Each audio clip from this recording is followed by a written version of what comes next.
नमस्कार मित्रांनो. आज तुम्ही बघितलंच असेल की आज आपलं मार्केट गॅप डाऊनमध्ये ओपन झालं आणि त्याच्यानंतर एक काल बोलल्यासारखा एक पहिला बेस क्रिएट केला आणि त्याच्यानंतर मार्केट कंटिन्यू म्हणजे आज साईडवेजच होतं आणि शेवटी मार्केटने आज जो एक रेजिस्टन्स होता तो ब्रेक केला आणि शेवटी आज मार्केट आपलं पॉझिटिव्हमध्ये बंद झालं. तर आजची रात्र खूप इम्पॉर्टंट असणार आहे. तुम्ही बघितलंच असेल की ट्रम्प म्हणजे US आणि इराणमध्ये जे वॉर चाललं आहे तर त्यामध्ये जे ट्रम्पने इराणसाठी जे काही वेळ दिलेला डिसिजनसाठी तर तो आज म्हणजे रात्री जर त्यांनी काही ऐकलं नाही तर आज काही होऊ शकतं आणि उद्या तुम्ही पाहू शकता की उद्या मोस्ट ऑफ दी चान्सेस आहेत की आपलं मार्केट गॅप डाऊनमध्ये ओपन होण्याचं.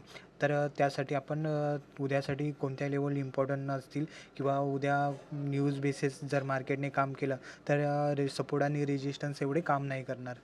तर तुम्ही पाहू शकता की उद्या मार्केटने कुठेही इथे 22,900 ते 22,840 ह्या म्हणजे ह्या झोनमध्ये कुठेही मार्केटने जर ओपनिंग दिली आणि जर कन्सॉलिडेशन केलं पहिला एक तर हाफ मार्केटने इथे कन्सॉलिडेशन केलं तर आपण इथून थोडं पॉझिटिव्ह विचार करू शकतो की हा एक चांगला झोन बोलू शकतो.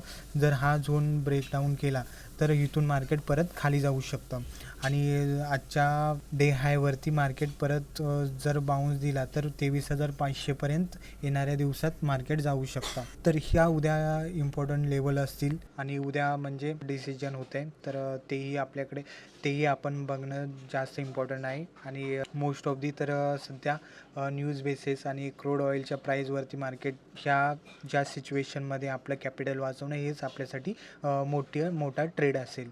धन्यवाद.